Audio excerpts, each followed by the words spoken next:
we divide 247 by 5 in a long division method. 5 times 4 is 20. On subtracting, we get 4.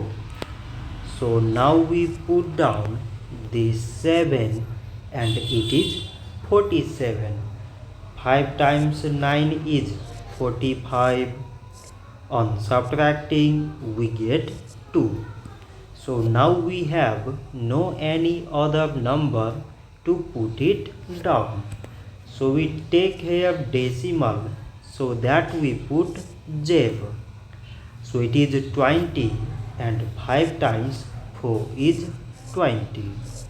On subtracting, we get zev. So 247 divided by 5 is 49.4. So this much for today and thanks for watching.